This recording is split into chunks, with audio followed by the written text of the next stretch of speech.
Hey, it's Dell Jackson. Press break. We're wrapping up the year in the LL anyway. We got Andy here tonight. It's April 7th, and we got a nice script here, Andy. How you doing, buddy? I'm hanging in there. All this talk this year about the new normal. This is the new normal for me, is being inside for nights at a time every week. So I'm adjusting to that, but obviously Nook season will be here before we know it, and that'll be a welcome change to get back in the gym and actually do some advanced scouting this year, which we couldn't do last year. Well, I guess we could, but Lord knows I wasn't here, so we'll be back on that beat as well. So other than that, I'm hanging in there. Can't complain. Well, that's good. Get my shot tomorrow. Oh, good. Yep. I got to say that Dell already has his, so There you go. I'm ready to travel. You know what I mean? I'm ready to hop on that airplane. I'm ready to go. There you go. All right. I do want to start with sponsorship. So tonight's press break is brought to you by Spooky Nook, and they've been really good to us and sponsoring us this whole year, and they will continue to do our press breaks. And I think Andy will continue. We'll get some different guests on, and my thoughts are maybe once a month or every 3 weeks, and we'll wrangle in some guys, some different guys, and just kind of keep it alive. What are your thoughts there?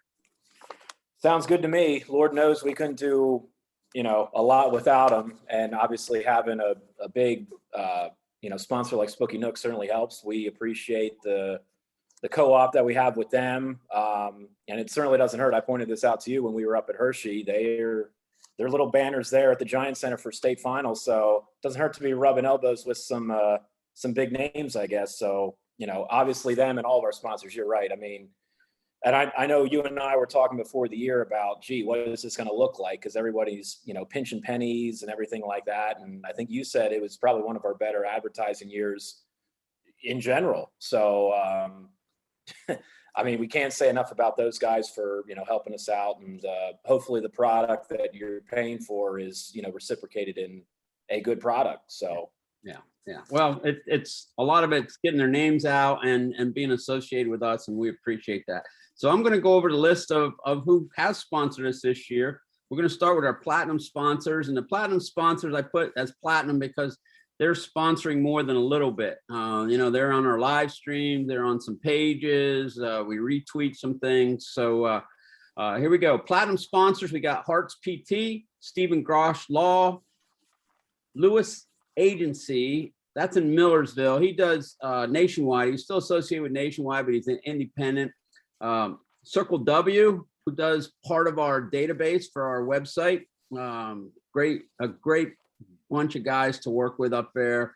They're located in northern Pennsylvania, and just excellent. If you want a sporting website, they would be the guys to go to. Buzzgun and Davis Legal in Lebanon. Dan Taylor Family Law in Lancaster. They're our platinum sponsors. Gold sponsors: Home Light Real Estate. LL basketball officials joined us late this year. We appreciate that. A new one here, Central Penn College. So we've checked into those, and they do some online stuff. Really, I think it's a good fit for us.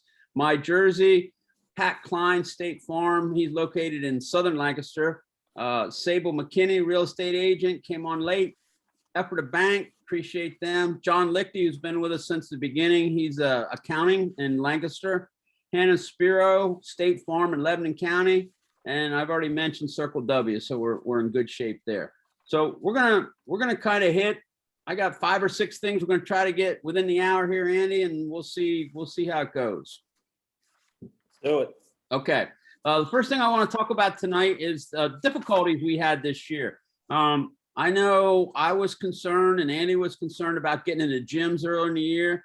We talked about masks for players this year, COVID issues affecting the LL. A couple teams that kind of really hit was LS and even Township late in the year. We can talk about them a little bit. And the LL tournament was changed. I mean, first we didn't think we were going to have one, and then we had one, and it was modified. So we'll talk about that a little bit. And we had a couple photographers this year, which is kind of nice.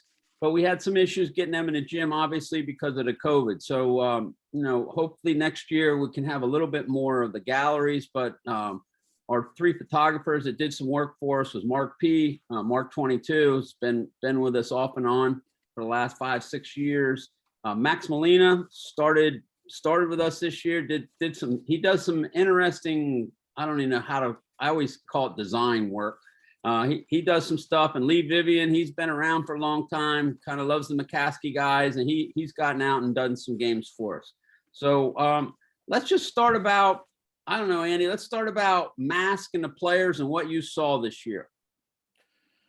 Yeah, obviously, as we said before the season, no one really knew what that was going to look like, because our only real experience we had of mask wearing at all was from the fall, really. And I'm thinking of football, and they weren't wearing their masks underneath their helmets and everything like that. And I mean, I guess it was almost a necessary evil. Well, I don't want to call it a necessary evil, but you know what I mean. It was just you had to do it if you wanted to play, because you're dealing with the virus, you're playing inside, close contact, things like that.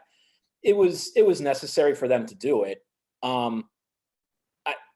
I wasn't really all that worried, to be totally honest with, before the season of kind of this him hauling around of, well, we don't want to do it, and why are we doing this, and this doesn't serve any purpose. I always thought, for me, and I said this before, I think it was probably on our season preview show, to be honest with you, it was, the kids will figure out a way to make this work. Like, if they want to play, they'll figure out a way to make it work. It's always the adults who have to go and, be petty about the whole thing. And guess what? The adults ain't playing. It's the kids. And sure enough, I didn't really notice any big difference. I mean, I'll be honest. I didn't notice a huge difference. The players who we thought would be, kind of at the top of the class, so to speak, were at the top of the class still. That didn't affect anything. I didn't really see anybody, like doubled over, gasping for air or anything like that. And the other thing too that I think we got to remember is, by the time basketball season started, and you could tell it just by going to games, is there was all different types of masks going on. So it wasn't like you had like like an all cotton one that you kind of had to, jimmy up back in, last March or whatever, because you needed a mask and you just had to, make do of things. Like, a lot of people went with the Under Armour stuff, and like some of the college coaches I saw during the tournament, I don't know how it worked. It looked like the mask didn't serve any purpose. It looked like it had tons of air holes in it, but I guess somehow it was working. So you had kind of a pick of the litter, so to speak, on which one worked best for you. As far as the masks go, it really wasn't that big of a deal, at least in my mind. It didn't affect the game, I don't think, in any way whatsoever. I'm sure the coaches will probably agree with this. Like, even before masks, talking really wasn't a big thing, like talking on defense. So even with the masks on, players probably had a cop out with that. Like, well, coach, I'm saying something, you just can't hear me. It's the mask. So I don't know. That's my fault, or my thoughts on the masks. Obviously, we all hoped that this year was a one-off. I think, knocking on wood, by all the signs we seem to be getting on almost a daily basis, I think that will be the case. But the kids had to make do, and God bless them, they made do with it, and it worked. It worked out pretty well. Now, there was some interesting things I saw in Hershey, which maybe we can talk about that. But as far as here in the LL League, I thought it was just fine. I only saw, out of the games that I did, I only saw the mask kind of come off twice. So I was concerned about that in the beginning of the year, but it seemed to be okay.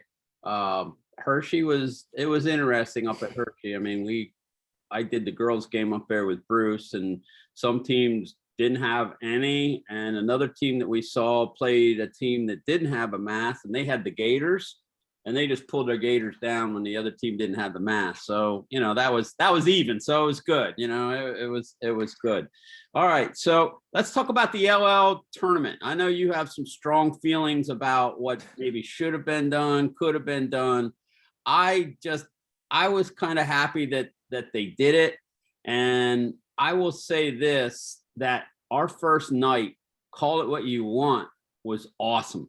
The first night of the LL tournament was just fantastic. And call it playing games, call whatever you want. In our archive, I put it as those teams qualifying for the LL, because when Lebanon played Warwick, that was a great game. We live streamed that. You saw a great game that night. It was a heck of a kickoff, I thought. Go ahead, buddy. Yeah, it's funny. I totally forgot that like the Lebanon game and the McCaskey and Hempfield game happened, because I was just going by the sheer nature of the official bracket, and I was thinking, well, yeah, I mean that's a good point, but it was only one game. It was just Catholic and Columbia. They played 4 overtime. So yeah, I mean, but yeah, you're right. I mean, that was actually, those 2 other games were actually playing games to get into the bracket. I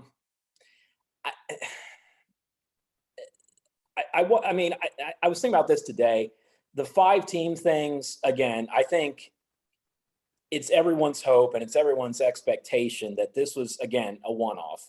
The 5-team things, it doesn't lack the same. The juice isn't there when you have 10 teams and the field is more wide open.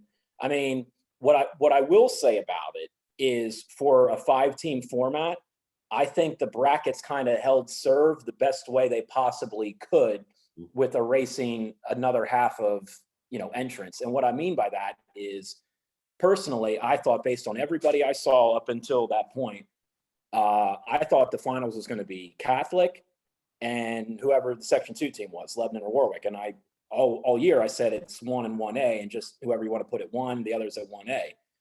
And sure enough, granted, Catholic they struggled a little bit because they played 4 overtimes against Columbia, but Hempfield beat them in the semifinal round. So Hempfield got there, and so did Lebanon. So, the team that I thought would kind of be there, the Section 1 team beat, and one of the Section 2 teams made it all the way to the finals, which I kind of expected. And the other way it kind of worked out is, we joke about this all the time, especially this year, where we didn't really know what Section 1 had. And it was just kind of like, well, throw everybody in a ping pong ball in the hopper, and whoever comes out, it's like, okay, I guess we'll ride with them for that division. And it's no different. Section 1 always takes one or both the spots in the finals. It just always works out that way. And sure enough, that's precisely what happened.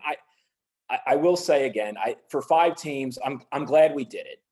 There was a lot of other conferences that I guess that some of them did it, but some of them didn't do it, and some of them really don't care at all anyway. So we did have some atmosphere, which was good. But I mean, the 10-team things, and I mean, who knows what that's going to look like, not this coming year, but Right. next year after that, when we go back to 4. So, I mean, whatever the maximum amount of teams in, that's always going to be kind of how the bread is buttered for the LL League and the LL tournament. But you know what, 5 teams, I get it. I understand why they did it.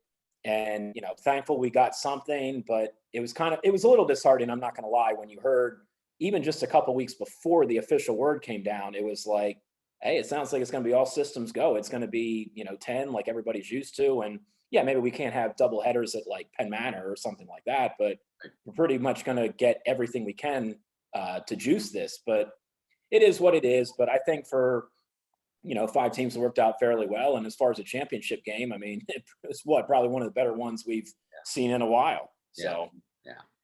I like I said, I was glad we had it, and the league worked with us. We got a couple games live streamed that week, and it was pretty awesome, I thought, overall, and the product that was put on. So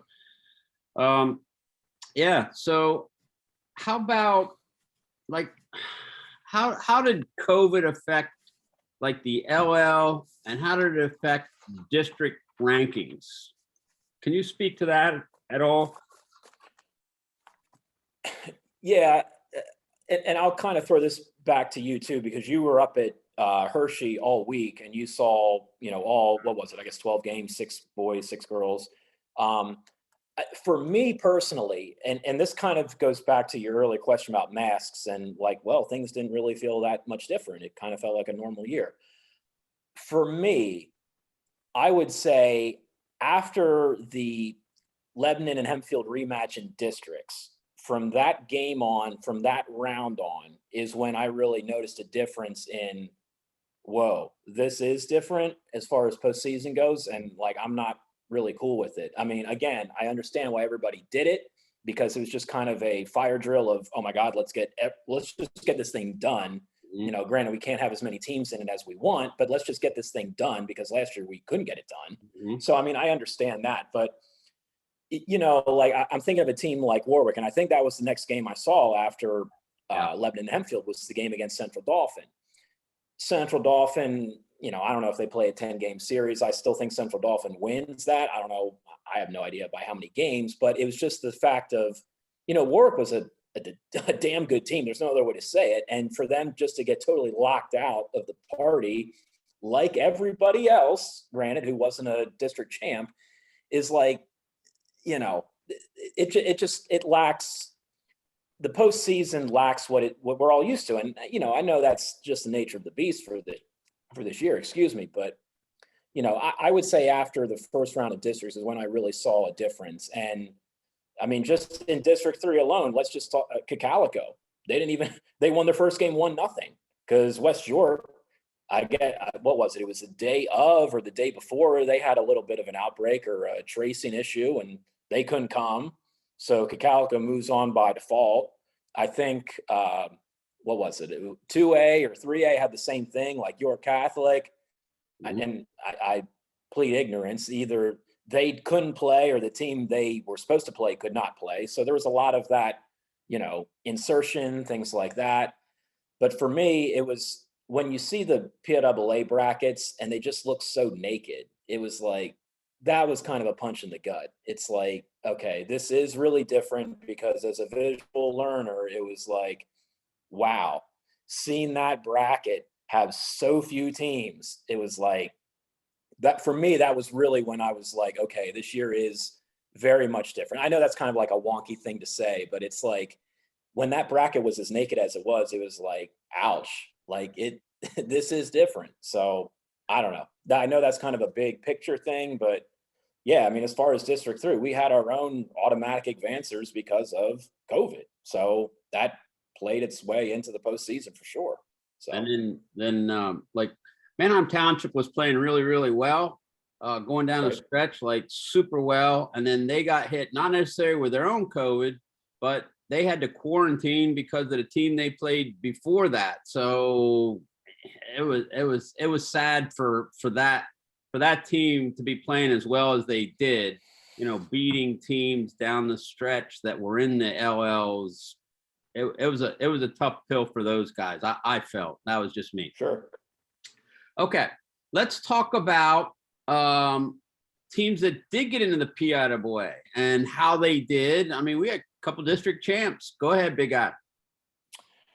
So I kind of became the Catholic beat writer, which was kind of cool to follow a team from, you know, the postseason on.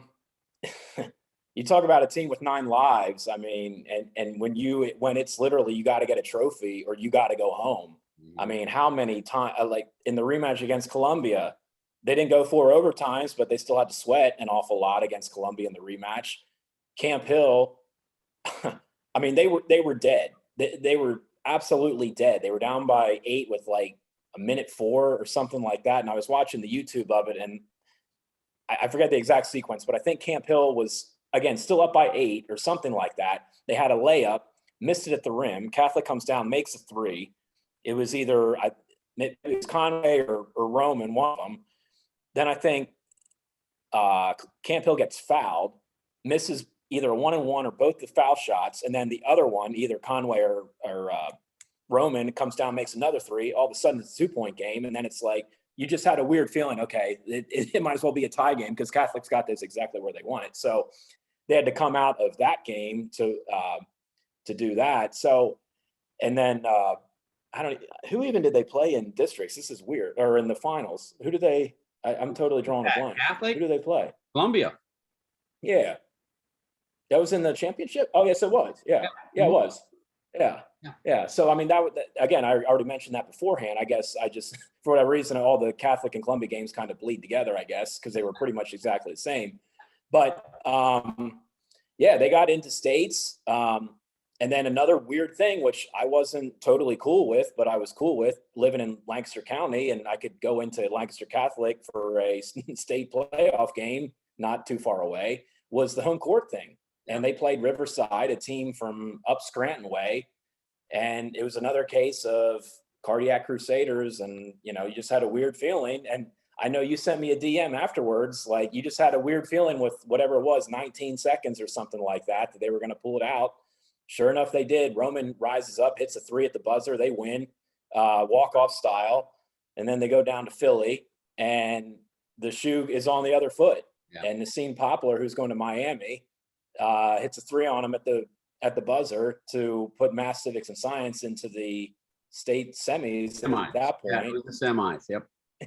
But again, before that, cardiac crusader style, always on brand. Nevin Roman he banks in a 3 on Catholic's final offensive possession of the year to tie it up. And then, of course, the Poplar 3 on the heels of that ends their season. So, I mean, that's nothing to be ashamed of, to lose in, again, walk-off fashion to, a beast in math, civics, and science always seems to be up at Hershey. They weren't this year, which is a little unique, but I mean, you're playing one of the blue bloods from Philadelphia. Yeah. So, I mean, there's nothing to be ashamed of with that. And then Mennonite, you were kind of the Mennonite beat reporter, so you can kind of touch on them a little bit better than I can. Yeah, they were fun to watch, and the cool thing is, I saw them the first game of the year, the first game that they played, and I think they had 25 turnovers or 23. And I emailed Coach Buckwalter. I say, what are you going to work on today? He said, we're going to work on pivoting today. So I was laughing, and then I hit him up again for another game, and then towards the end I had him. And the overtime game with Old Forge was like wild. Like both teams were missing foul shots. Both teams looked dead in the water. Both teams made big shots. It foul trouble. Guys were fouling out left and right. We had major clock issues. We had major referee issues. It was just like it was an incredible game. I mean, we had our photographer was there. I was there, and it was a nice run by them. It was cool to see a team get better as the years went on, and Coach Buckwalter and Mennonite really. I thought they did a really fantastic job down the stretch. And that team that you talked about, Old Forge, lost.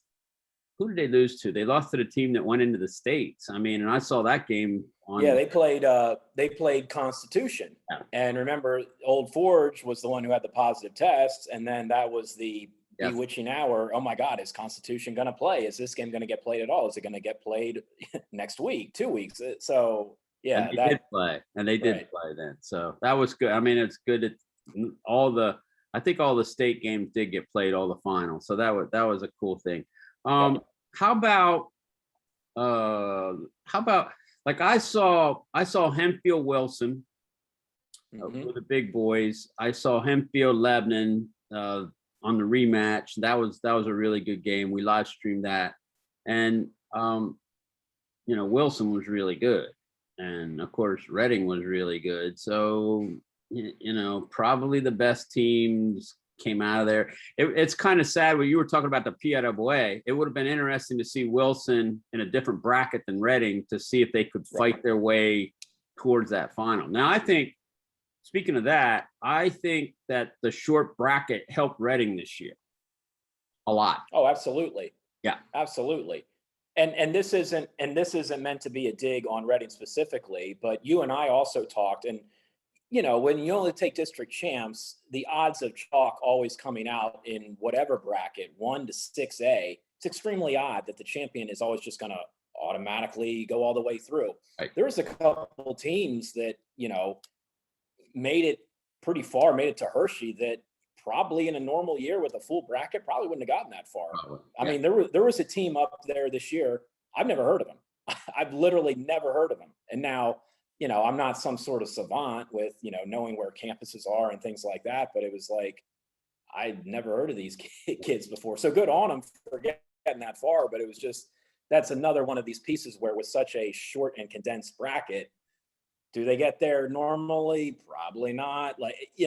But who cares? It doesn't matter whether you want to put an asterisk next to it or not. The banner's still going up. So trophy's still there. So it looks the same. So, but you're right. That was one of the different things about PWA specifically that, Yeah. And another team that lost out in the chance to play in the PWA was Calico, losing that last game by, what was it, 2 points or 1 point? It was two. It was just a crazy game. So we're going to talk about them a little bit. In fact, that's our next thing. Let's talk a little bit about any surprise teams that you saw this year. I know you do in the beginning of the year. I try to stay away from it, but you kind of step out on a limb and say, I think these teams are going to do well. And I know you put your finger on Calico. So let's refresh your memory and see what you said about Section 1 and Section 2. Well, I mean, I don't know. I mean, I guess I'm kind of a genius. I said that Section 1, I was like, I have no idea. I guess I'll take Township. They didn't really let me down. I mean, they didn't win the section, but they did. I mean, you talk about typical scripts for a season, whether it's pandemic or not, it's Township always just kind of, struggles to get out of the gate a little bit. And then it's just gangbusters down the stretch and they figure out a way to get in. And you're right, going back to that game. I mean, I don't think there's any more of a COVID ball scene at all than seeing the clips that came out of that game where they played at Red Lion and the jerseys of the varsity kids were draped over the chairs like, hey, you're here with us in spirit, but due to protocols, you can't be here. Like, I mean, there's nothing for me. I'll never get that out of my head. Like, that is the perfect snapshot of what this year was and just how funky and weird it was. So, I mean, I guess Hempfield was sort of a surprise, but I said before the season, you could kind of throw a dartboard at it, for me at least, coming out of Section 1, and I couldn't really have a beef with, really picking anybody that came out of that. I thought it was so wide open. Section 2 really played according to script. Yeah. I guess maybe not necessarily because Lebanon ended up getting the better of Warwick. I thought Warwick would, probably be the league champion, but that was, again, assuming a 10-team bracket, right, where Lebanon and Warwick would get in. But kudos to Lebanon. They took 2 out of 3, and I'm sorry, but in my mind, 2 out of 3 means you are the section champ. I guess they're quote unquote co-champs, but in my mind, Lebanon is the Section 2 champ. So, I mean, I guess that's a little bit of a surprise, but not much to me. Calico, I was high on them before the season. They made me look smart, which I appreciate. Thank you very much.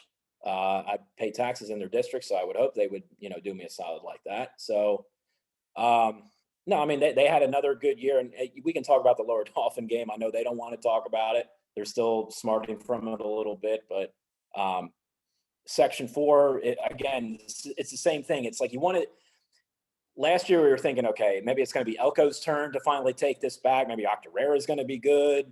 But then you always have Catholic kind of sneaking around like the fox around the hen house. And it's like, you have to pick them in some way, shape, or form. Even if they lose everybody, you still have to factor them in, which sure enough, you had to factor them in again. They go to the state quarters, win districts, ran away with Section 4 again. They totally own that division, or whichever division they call home, it seems. And Section 5, I think, kind of played according to script too. Columbia had a lot of kids coming back. They ended up winning the section, and then Mennonite finished, I guess, number 2, so they didn't get into leagues. But the saving grace for them was they were a 2A school, and playing that level of competition in Section 5 with Columbia, who's really good. Country Day is a really solid 1A team, even though their power ranking may not all show it. They're always a threat in that classification. But I mean, so that played according to script too, because I thought Mennonite would go on a nice little run. They did. You talk about games that teams are still, kicking themselves over. That Old Forge game, I think I watched literally all of that, because that was the same night I came home from doing the Catholic game in Philly that afternoon. And, oh man, so many opportunities. And I'm thinking of the one exchange where I think it was Old Forge had the baseline pass with like 1 second left. All they had to do was touch the ball literally, and the kid throws it. Like he knows where the weight room was because he threw it all the way to the end of the floor and they didn't touch it. So Mennonite gets the ball right back underneath their own basket. Like just another wild game. But as far as section projections, to go back to your original point, I guess I'm really thinking about champs only, but Hempfield was a nice little surprise. If I had to pick any champs that were a surprise, I guess I would say Hempfield, but I kind of had them in and around the party anyway. So I don't know. I think both of us had kind of like a 3-team race in section 1, and more or less that's what it turned out to be. It really did. Okay, let's talk about what we had all the hits on this week. We released our all LO Hoops teams. So was there, looking from last year to this year, can you pick out a couple guys? People can look at our website and look at them, but can you pick out a couple guys that had really good surprise seasons this year? And I know we didn't do the scouting like we normally do, and we didn't get to see a lot of games in December, but we pick our own. The coaches don't pick them, the other media guys, it's just, we pick them. So was there any surprises, not necessarily surprises, but guys that made a big hop from last year to this year? It was funny. I was trying to do the screen share thing on here, but it says you locked me out of trying to do a screen share because I was trying to pull, I have the post up right here and I'm looking at it. So I got it anyway. So it's no big deal, but I would say, for my money, I'm just looking at the first team, Miguel Pena. Totally took section 1 by storm, I think. I want to say last year, I remember him playing as a freshman. I don't know if that's true or not. I don't have my notes in front of me, but his name rang a bell. But if I did see him last year, I didn't see this performance this year. I mean, he's so smooth. He's just so smooth. He's so heady. I mean, the kid's a sophomore. And if you kind of came in from Mars and said, okay, well, how old do you think this kid is? You probably would have said, I don't know, an old junior or a senior. I mean, he does everything so well and sets the table for Hempfield so well. The kid's going to be a star for the next 2 years. If he keeps continuing on this pace, and I mean, you know how it is in section 1, they get all the eyeballs. So he's gonna be a marked man for the next 2 years. So, but I haven't seen anything in his, character or his gameplay that says, he's, not going to be not going to be up for that challenge. So, yeah, I mean, he was a really nice surprise. And for my money, I know we don't, we could, if we just want to say it now, for me, he was the section 1 player of the year for me. I mean, he led the team to the league finals. Well, helped lead the team to the league finals because the man right under him, Ryan Hilton, we knew he was a stud coming back, and we have him slotted right below Miguel here on the first team that I'm looking at it. But hey, let's do this because I'm running out of a little juice. I'm going to run out, get my charger. I'm going to let you take over. You can talk about the LO Hoops teams, and if you want to get into the coaches, I'll be back in about 2 minutes. Okay. So, just continuing on, we have a nice little group here from Township, and part of the reason why I like Township heading into the season was their 2 guards. And on the first team, we have Zach Hartz and JT Weaver. Jonathan Bird, I know a lot of people like him over at McCaskey. We have him slotted down on the second team. And then there's 2 guys from Hempfield that we also have down here on the second team, Hester and Overball. And I didn't see all of Hempfield games, but I saw quite a few of them.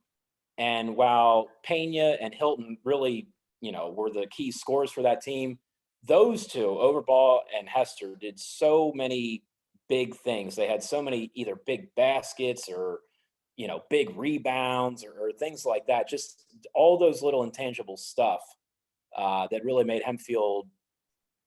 I called them the surprise of section 1, which doesn't feel right to say, but I guess they have to be based on my preseason projection. So for that, we made Coach Walk the coach of the year in section 1. I don't know how many that is that he's won now, but Oh, let me That's another one give for it him. to you here. Oh. I can tell you, Yo, it's his 4th time at Hempfield.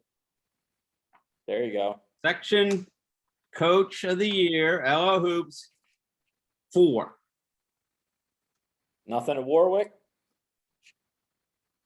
Uh, 2007. We made You know what? districts. We made Yeah. leagues. He probably did, but I only put him. I only put him on the team that they're on and that history. Okay. So 4 Okay. times at Hempfield. That's what I'm going to say to you. 4. Okay. That's good enough. Good Yeah. enough. Yeah. Now I'm just scrolling down here to section 2 and their first team. And for being a 2-horse race, it's really no surprise that out of our 6 guys, 5 of them are from those 2 teams. 3 from Lebanon, 2 from Warwick, and then Luke Rumbaugh, who I love this kid, man. I mean, he has my heart as a 3-point shooter. And I know he doesn't get a ton of love normally just because, CV was in a section with Lebanon and Warwick, and it's hard to find footing when you're playing against those 2 teams. But I mean, Luke was up to his old tricks. I saw them play Lebanon. I want to say he had 24 or something like that. And we were kind of debating after the game. We asked Coach Ship, like, is this a career high? And, God bless him, it was his first year. He was like, it's got to be up there, I would think. But obviously he didn't, know, because he was just, getting his feet wet with everything. So that was kind of funny. But Section 2 player of the year, and, I would say the league's most outstanding player, Kai Sapala. We've talked about him ad nauseum, and rightly so.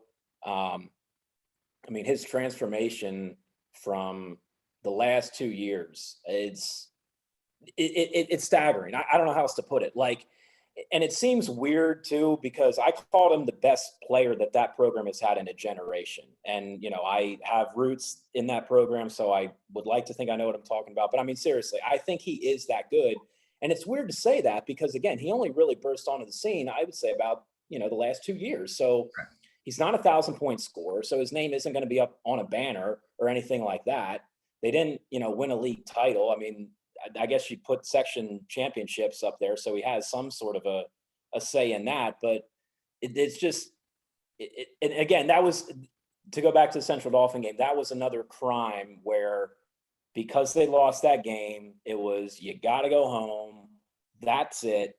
And it just would have been interesting to see what Warwick, playing in a 6A field, which is that where they really belong? I don't know. But when you have the best player in a generation, I would have liked to see what they could do. I mean, I don't know imagine if they played Chester Chester's 5A, but one of the big dogs in like Roman or something like that. I mean, just to see, just kind of get a litmus test of, where he and the team really was on a, bigger stage or something like that. Yeah. The 2 guards from Lebanon, Collins and Ferreira, I mean, the best backcourt in the league. Oh, by the way, they're coming back. So that should be fun for the rest of section 2 to figure that out. Mm-hmm.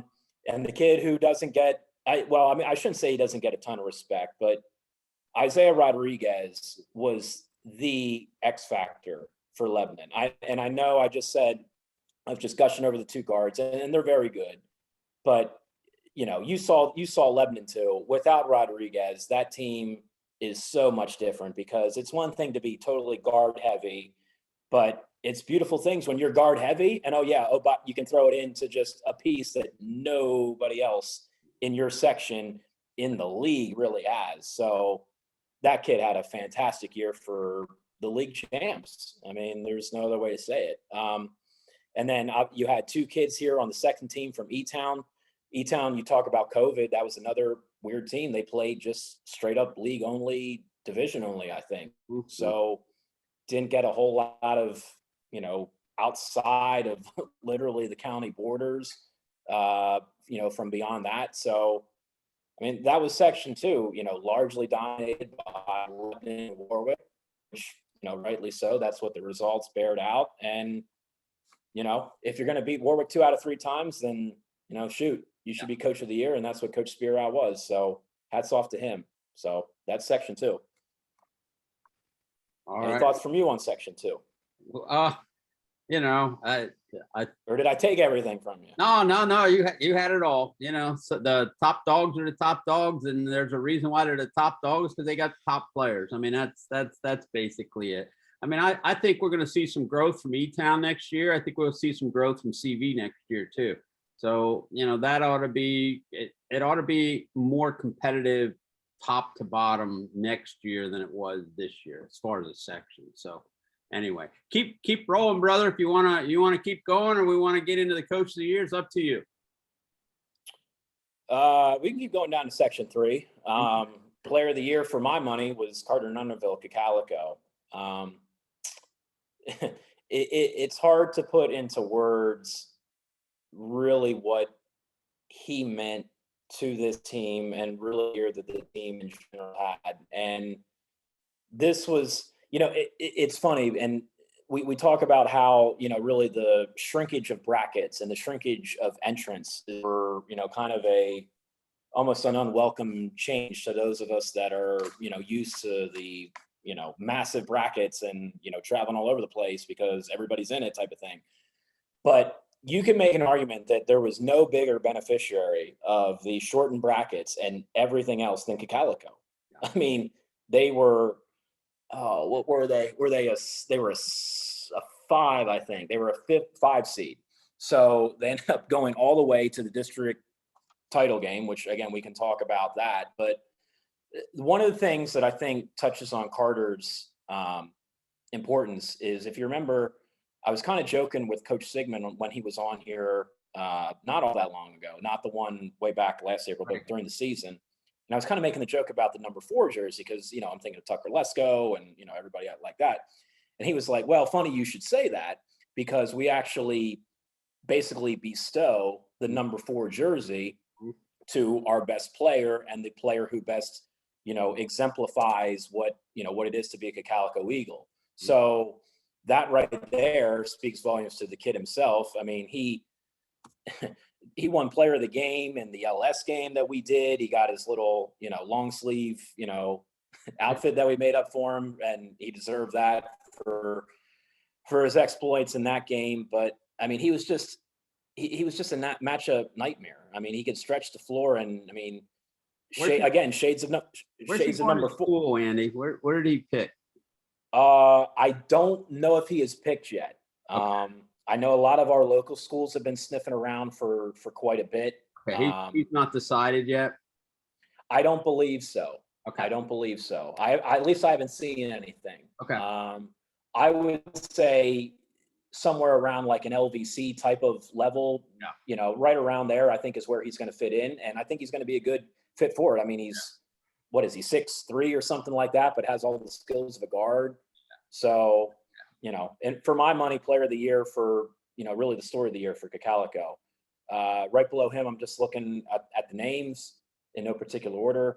The Fab freshman coming up from IMG. We all, wanted to see what was going on with Burton, and he didn't disappoint. And he's small, man. But he knows how to get his shots, and he ain't afraid of being getting hammered. He's fast, really quick with a ball, makes good decisions. I'm looking forward to seeing him play for the next couple of years.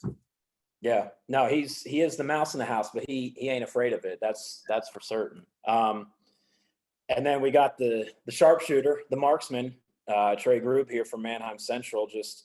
And I feel bad because every year there's a team that just for whatever reason seems to get left out of my rotation. Although I don't feel as bad this year because we were subject to who lets us in and when and all that sort of stuff. So Central, I will see you in the summer later on next year. I promise. Mm-hmm. But every game, it seemed like Trey was hitting Treys. Mm-hmm. I think it was Solanco. He had like 33, something like that. And I think the Northern Lebanon game, he went nuts too. So, I mean, he's a young pup. I think he's only a sophomore, I think, going to be a junior. I have my divisions in front of me somewhere here. I think he's sophomore. I think we have him listed as a sophomore. He is, yeah. He is, sophomore 5'10". So he's coming back into the fold. Zed Baker. Him Burton for 2 more years, man. That'd be fun. Yep. Zed Baker. I wanted to touch on this cat for a little bit. So Solanco, they haven't had, great years in the last couple of years. And I know that's, really no secret, but I said this before, and you can rewind the tape back to whatever episode it was after I saw them play LS. I was gushing about Solanco. I really was. And I told a few coaches that had Solanco upcoming on their schedule. I'm like, listen, if you guys sleepwalk, you're going to lose because Solanco is really, really good. And Zed for 4 years was just such a consistent force on that team. And it's unfortunate for him that the results weren't there for his career because he was such a steady presence. And, for my money, he could have started at a lot of different places if he was, living in another district, and would have gotten a lot more publicity and, whatever else comes with that. But I mean, the kid, I love the kid, and I'm sorry to see him go, but I think he is the type of player that Solanco can, I don't want to say immortalize, but you know what I mean? Like you can look and be like, well, kind of what would Zed do? And, how was he and what was his work ethic and things like that. And that's the type of kid that you can build, your team around for the next couple of years and kind of use him as, sort of an example. Trey Rios, another kid who at big times would just make big shots for Calico. I mean, the kid made the shot against York Suburban to put him into the finals. Right. So without him, they ain't in the district final, literally, because he made that shot. Right. And that wasn't his only exploit. That's why we had him on the first team.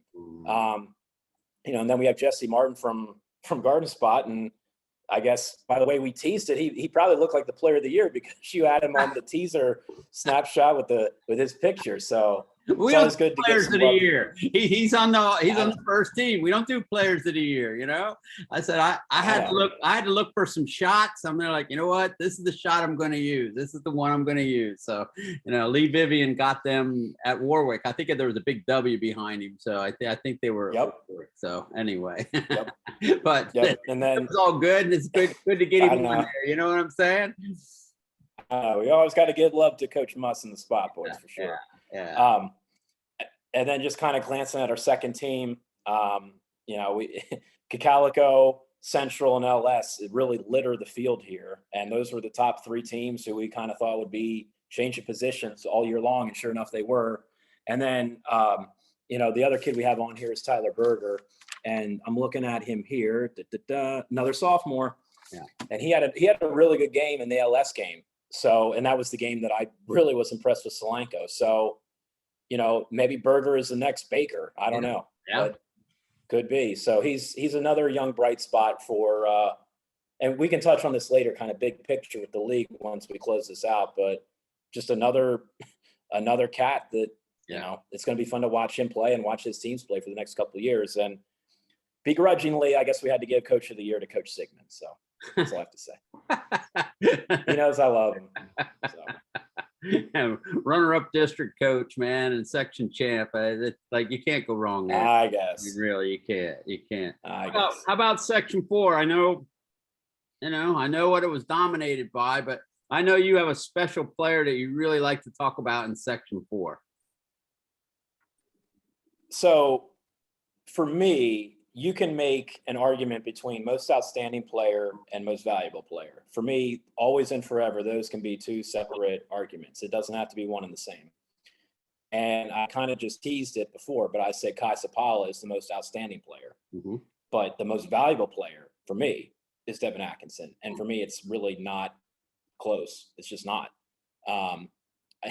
If you take him off of that team, I'm not saying that they're totally lost at sea, but they're much different. They're much different. There was a couple times, and the cool thing was with where we sat, the media at Catholic, and specifically I'm talking about the playoff games. Coach on the floor is such a cliche and an overused thing, but I'm watching him when things got hairy, and they got very hairy for Catholic in quite a few different games. He's calling out plays And Clazus is like, okay, yeah, if we'll do that. Like, if you want to run two, like we'll do that. Like, that's fine. And then like if they have to call a timeout because the momentum is swinging to, Columbia or Riverside or whoever, he's always bringing them back before they get into the actual huddle of like, hey, like just chill out. Like, we're fine. Like, I got you. Do you have me type of thing. So, I mean, the kid was just, I'm gushing over the kid again. And and thank goodness that DeSales offered it. I think it was DeSales, I believe, Yes. that offered him the scholarship. Coach Koval. Yeah. So, kudos for him for turning his, MVP exploits into college education. So yeah, I could talk about Devin, all night long. And I said this in a tweet before, but he stuck me with a chicken wing at Nook the other year, which I didn't appreciate, but that's okay. I'll forgive him for it. That's all good. That's good. Let's shift to 5 a little bit because we got more of a mix in 5. Go ahead, buddy. Yeah. So, to go on 4, it was dominated by the team that went to the state quarters. Lancaster Catholic, we had 4 of the 6 from Catholic. We had Braden Bohannon on there from Elko because, for God's sakes, the kid's a first teamer in everything, as well as being an outstanding young man too. So we had to put him on there. Najee Hamilton from Octorara gets on first team. Kudos to him. And then we had some Octorara guys, some Elko guys. And we can talk about this again with Elko. 2 of their big guys got on second team. Khalil Masden, really like him at Donegal. Peyton Wolf, I really like him at Northern Lebanon too. He's coming back as well. Okay, jumping on 5 now. And by the way, Coach Clay was Coach of the Year, obviously, because that seems to be a yearly thing. But section 5. I'll touch on that in a minute. Okay, section 5. Grant Landis. I don't know how many people know about him because he plays the Country Day, which is the only single A school that we got. The kid gets buckets, man. Like he does. He's a little more. I don't know if you remember Andrew Williams from a couple of years ago when we first saw them when they came into the league. He's a little bit like him, although I think he's a better scorer than Williams is. Just a more natural scorer, has a great 3-point stroke, can really fill it up. You have the 2 backcourt mates at Columbia here. I'm looking at them, Footman and Glover. Oh, by the way, they're coming back for their 27th years at Columbia, it seems. Mm-hmm. Devin Collier, 1,000-point scorer, who I've raved about him forever and ever. Had to put him on the first team again. And I'll throw it over to the Mennonite guy again, I guess. But Fisher and Hurst, I don't know what – I can't. What can I say about him? Really, I'm running out of things to say. Fisher was the leading scorer in the league last year, didn't disappoint this year, and then Hurst steals his thunder by going on that ungodly streak at the end of the year, like shooting like 60-some% from the field and like averaging 29 or 26, something near 30 for the latter half of the season. That's insane. And the kid's a sophomore. Like I don't know what else I can say about him. You saw more. What do you think about him? I did. I just started calling them the dynamic duo because I didn't want to call one Batman, one Robin. I just called them the dynamic duo because that's what they were. They played off each other. They got along real well. Fisher's a little stronger, but he's a senior, physically stronger. And the Hurst kid is, I don't even know how to describe it, Andy. He gets to the rack all the time. And I don't know if he's super fast or he's just kind of silky. He uses left hand, right hand. And his 3-point shooting was good. So they were special. Those 2 playing with each other and they got along. I talked to both of them. They were player to games and got a mask and all that good stuff. So yeah, they were fun to watch. They really were. Yeah. And then second team, you have the it's weird to call them the others for Columbia, but Michael Poole, 1,000-point scorer. He's been around, again, another kid that seems like forever, but he is now out the door. Mm-hmm. And kudos to him on a fantastic high school career. When you get your name up on that banner up at Columbia, you're doing something just like Pops. So kudos to him for that. Brady Smith, every time I saw Columbia, he had like just a back-breaking 3 for the opposition in the corner. Like he was just the corner 3 kid who always had a big shot. And I mean, when you're going deep in playoffs, in my mind, I'm sorry, you're a second teamer. You at least need some sort of recognition, I guess I should say, not, that you're only a second teamer, but you know what I mean? Right. And then some other really nice kids, Nevin Saltzfus, again, probably doesn't get a lot of love because of being at Peckway Valley, and Collier is the one who, kind of gobbles up the scoring column in the box score every night. But I had the unique opportunity to actually see Peckway Valley without Collier this year when they played at Anvil Cleona, and Nevin was far and away the steadying presence for them, which allowed them to get a big section win on the road, which they don't do that often. So that was a big moment for them. Luke Foreman at Country Day, I like his game a lot, kind of the garbage man for Country Day, kind of gets everything inside, puts it back up and in.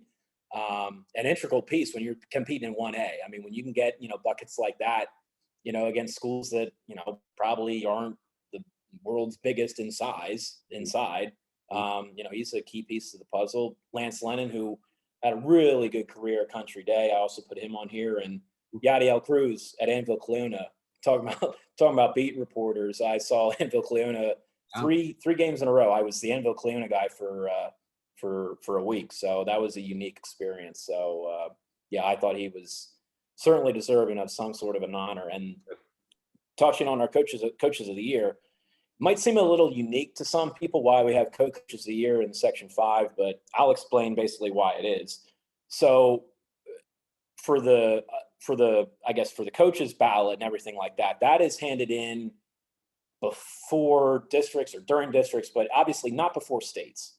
So, I mean, we had Coach Glover for his exploits in Section 5, as well as in, districts, getting to the district finals. So obviously he needed to be a coach of the year. But when you get your team within a whisker of going to the state semifinals, as Coach Buckwalter did, and we evaluate the entire package, right, you got to be a coach of the year in my book when you do that. So there's nothing wrong with splitting a vote when you have deserving, teams and coaches, and the coaches will say it's the teams and the teams will say it's the coaches. So it's all wrapped together. Let me hit real quick on the coaches of the year. I did a little research here.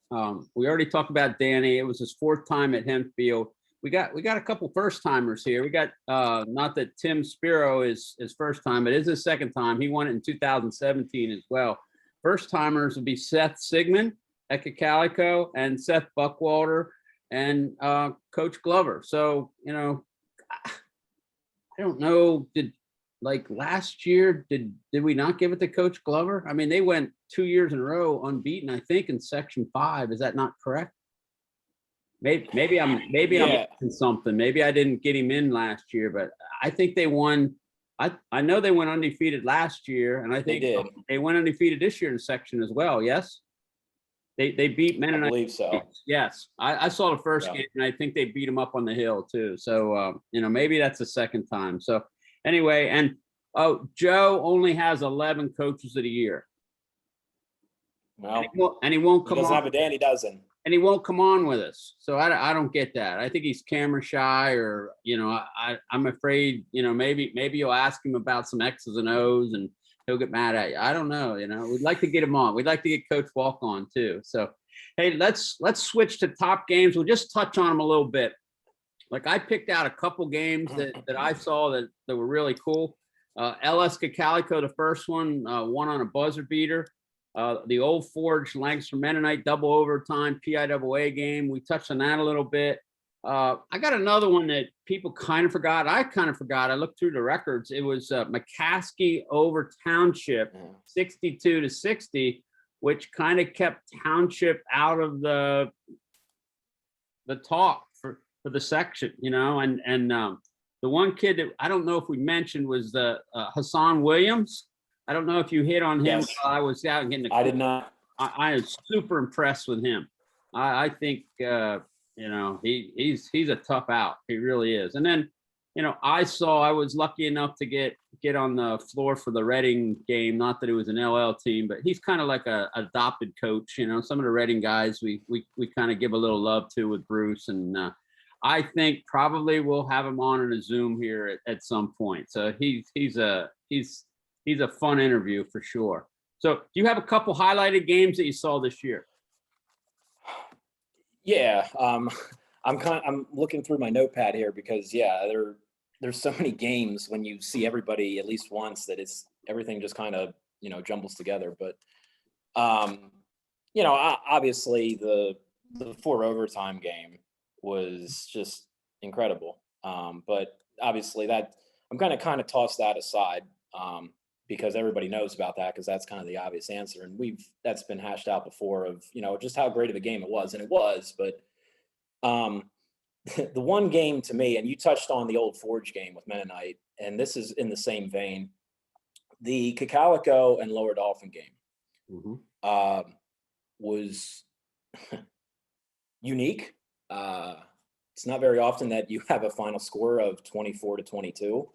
And the score I know will be emblazoned in Denver forever because, number one, of what it was, but just how close they came.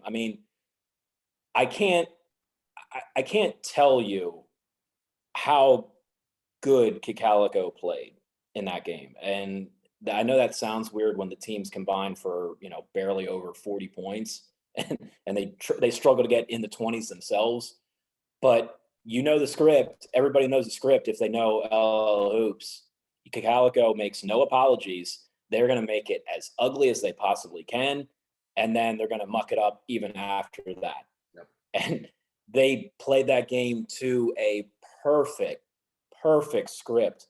They held Lower Dolphin, and we talk about how great the mid-pen is, and it is. They held a mid-pen team on their home floor to 0 points in a quarter in the second half. 0. And they made big shots like they always do down the stretch, and they just got lost on a shooter at the worst possible time. And they gave up a 3, go down by 2. They have a great shot to win it, and it goes off the front rim at the end, and they lose 24-22.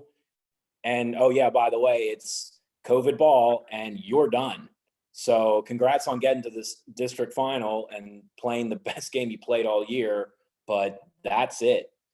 And it's just, I can't get over how good that game was and how well they played, and just for them to come up that short. And I know it's rehashing old memories for them, but seriously, they fired. And I told them this after the game. I was telling Coach Sigmund when we were talking in the hallway there. And it's like anything else. You hear kids, crying, and because how can you not? You came that close to, winning the district title. And oh, by the way, with the way the bracket shook out, you would have been playing at home for certainly the first round of states.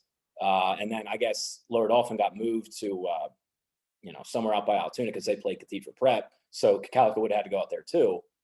But you were that close to even, probably playing in the state final. And they played, they shot all their bullets. And it's just like, I'll never forget that game. I'll never forget that game. That kind of goes down with the, it ranks right up there for me. And this is weird to say too, because all the memorable games I can think of, I'm thinking of Tyler Zimmerman hitting the half-court shot for Richland against Mennonite at Chambersburg that got on Sports Center. That ended an LL team's dream season in state semifinals. I'm thinking of the Hofsass 3 for Lower Dolphin with like 8 seconds left that ended Cacalico's district championship run. And, based on the team that Lower Dolphin played, I'm sure Cacalico would have won at least their first game. Now playing Cathedral Prep, I saw them play up at Hershey. I don't know about that game, but shoot, you would have been in the state semifinal anyway. Yeah. And then you think about Poplar's 3 to be Catholic.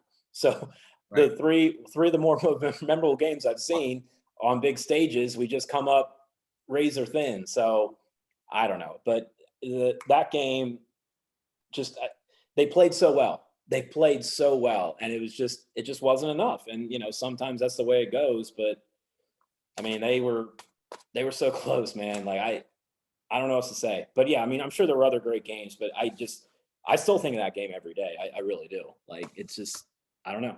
Well, I know why you were doing the Columbia 4 overtime game. I think Coach Goodling and I were live streaming the Lebanon Warwick overtime game. So it was, it was a special night. I think. So let's talk a little bit about our live stream this year.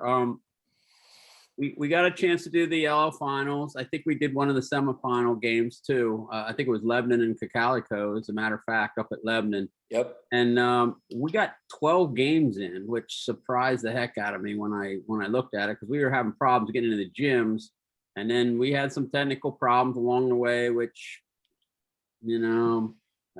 you hate to do it. I know it stresses me the heck out. We're ready to go and we can't get out, but overall, our numbers are pretty good. And we got to do the LL finals. We got to do the LL girls again. The LL girls was close to 2,000, and the boys were over 3,000 as far as views. So hopefully we can do that next year.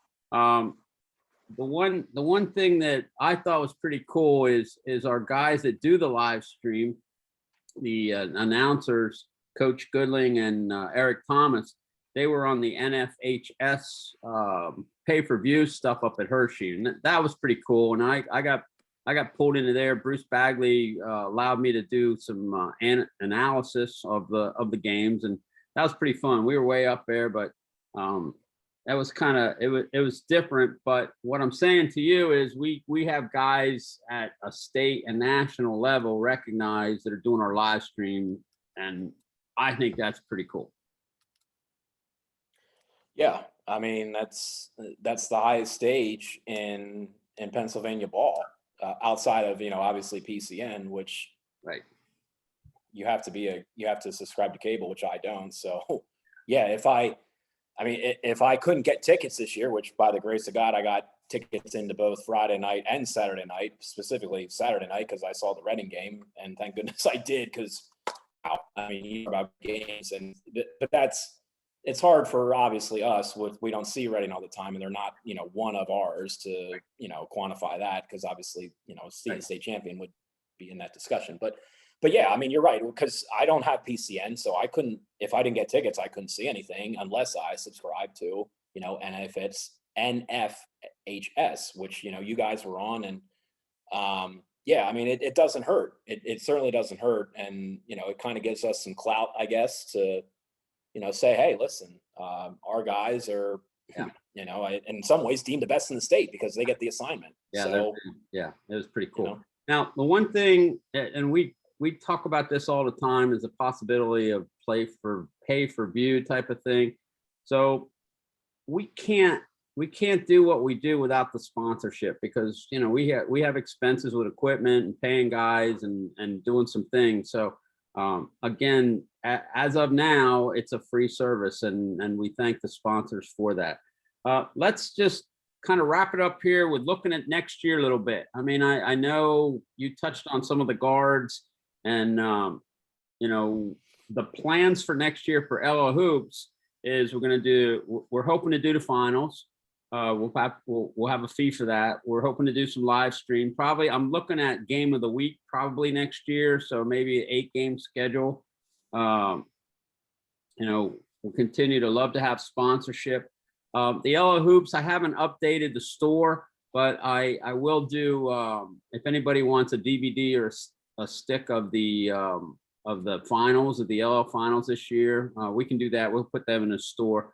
And I was thinking, Annie, as I'm sitting down here in my cold basement today because it's hot outside, I'm thinking that, maybe some long sleeve black shirts would be appropriate to put on the store next year. What do you think? Let's do it. Okay. Let's do it. And I touched on press break a little bit. I think we'll continue to do some press break as once a month, just to keep our feet wet and pull in some other guys. So I'm going to turn it over to you and give you a chance to kind of look at where we're at and pick a couple of teams that you think might do some damage next year.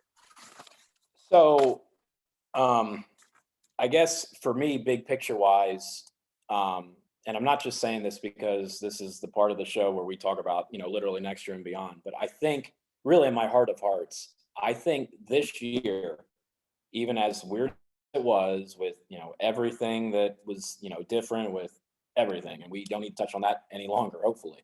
But I think this year is kind of the start of the new, I don't know, I guess a reawakening of the league and everything like that. Because I mean, honestly, I don't think this is taboo to say. I think the league was down for the last, 4 or 5 years or so. I do. And, part of that is you can probably say that, well, if you don't have great teams coming out of your bigger divisions like Section 1 and Section 2, that's kind of a litmus test for that. And obviously, that's not to say that we can't have teams that have great years. I mean, we had Mennonite go to the state semifinals, Catholic go to the state quarters, Mennonite go to the state quarter. Like, I'm not saying that you can't have great teams. I'm just saying as a whole, the league, in my opinion, was not as strong as it has been, before.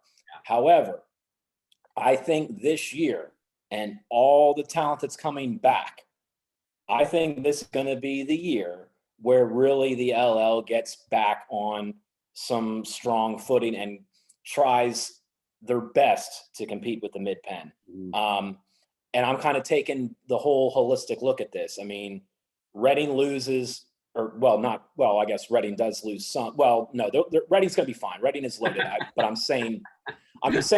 say Reading, I'm thinking of Berks. So like Wilson. Berks County. Wilson's going to go down a little bit. I mean, Wilson is going to go down. They'll still be 20-4 at the end of the year. Mark my words. Right. But I mean, they're going to have to naturally, that conference, I think the Berks League is naturally going to come down a little bit. Like you had it seemed like every coach in that Division I was a coach of the year in the state. Yes. And obviously, and the other thing too, remember, Muhlenberg played that run and gun style and everything else. Well, Nesby's not there anymore. Right. Exactly. So what is their identity going to be? I would imagine they're going to have some sort of semblance of that, at least in the immediate future. But, I think the Berks League has pretty well, in the last couple of years, gone way above the LL League in terms of, talent and things like that. I think this year, starting in, 2022, I think we're going to see that shift go back. And I think that's going to be important because I think we're going to see stronger teams out of, Section 1. I think Pena is a fantastic piece to build around for Hempfield. And you know how Hempfield plays. You're going to have to play Hempfield style. They're not going to get suckered into playing somebody else's style. It never works. Coach Walk, he knows how to get teams to play his game. And they're going to be a force to be reckoned with. And I think the narrative that we've had for the last couple years of, if you're going to hitch your wagon to somebody to go deep in districts or states, I still like the fact that, I still like our lower division teams. I think Mennonite is going to be around and they're going to be playing late again. I understand they lose Fisher. I get it. But Hurst is still there.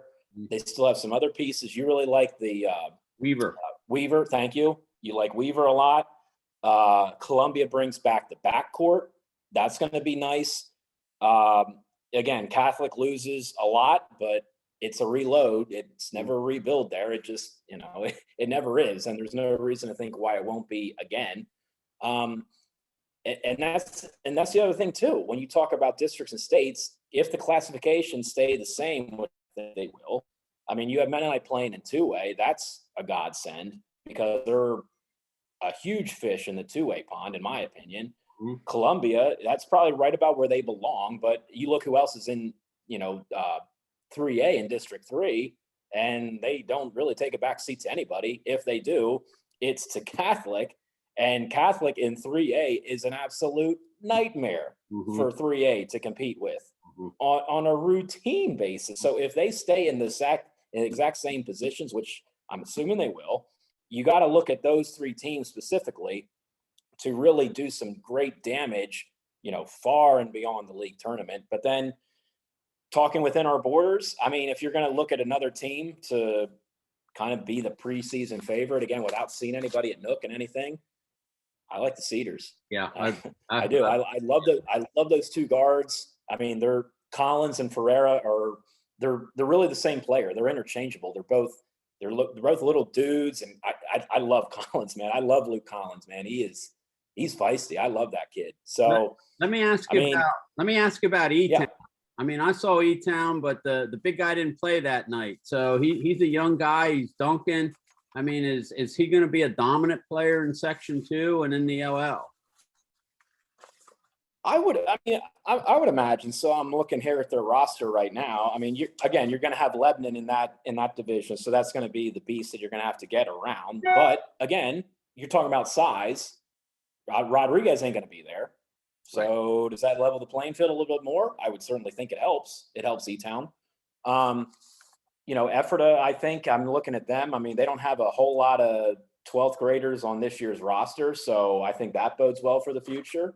Warwick is going to have to take a little bit of a step back, I would imagine.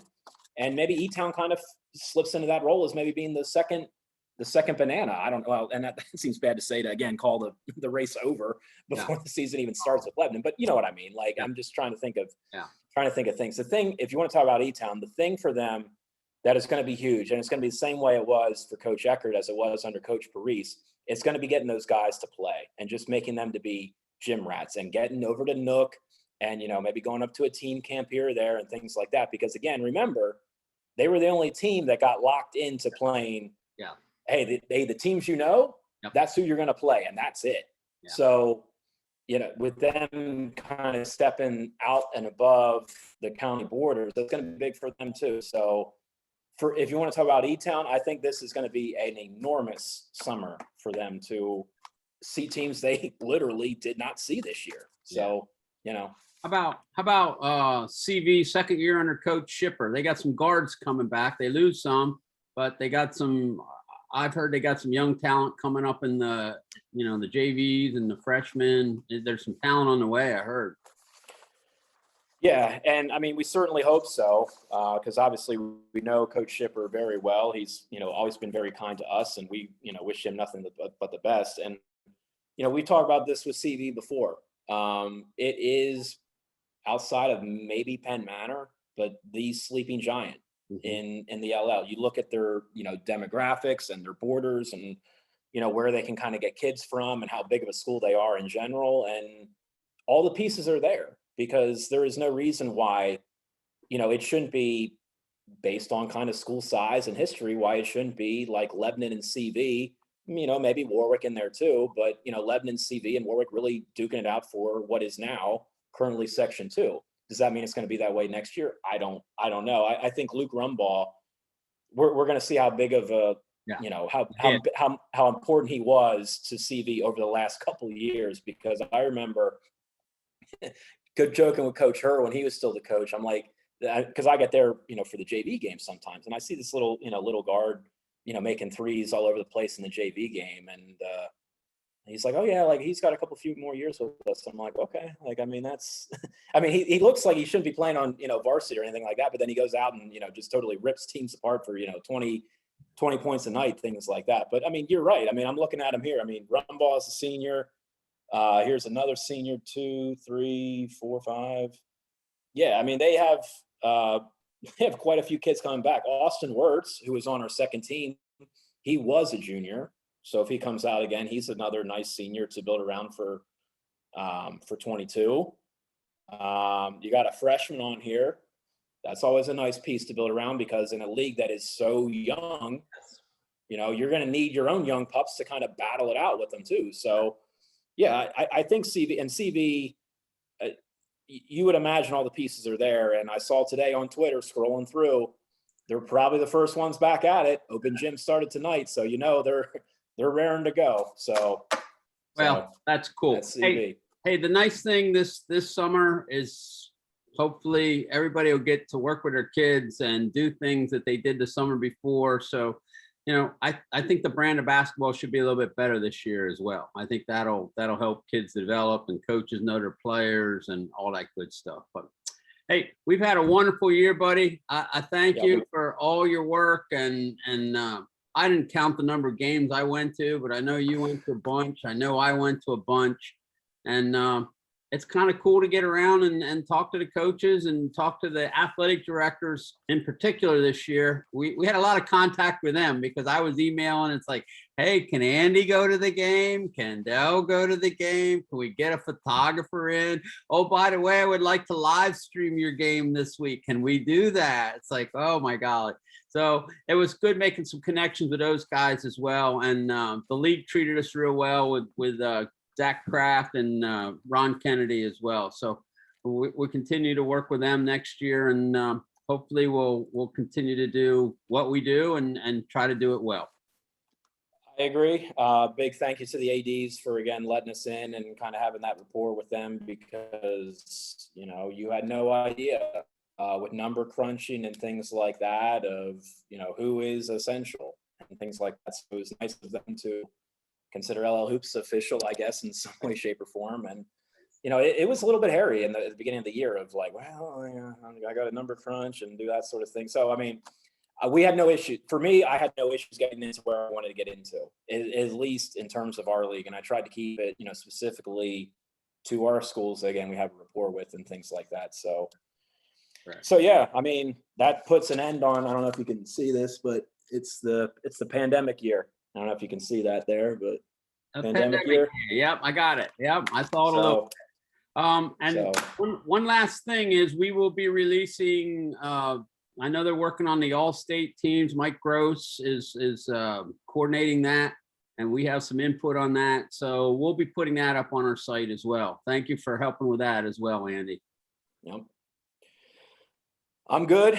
I guess that's all she wrote for 2020, 21. Hopefully it was a one-off, and yeah, hopefully we'll be out at Nook sooner rather than later, and, you know, Hempfield, if, you know, whoever's having summer leagues or whatever, and we're allowed in, and hopefully those things get a little bit more lenient with the situation. And, you know, I'm getting my shot tomorrow, like I said, so hopefully that's a sign of things to come. So if I don't see anybody out at Nook, I'll be down at the beach. So all right, man. It's about that time. Thank you, buddy. You got it. Thanks, guys. Yep.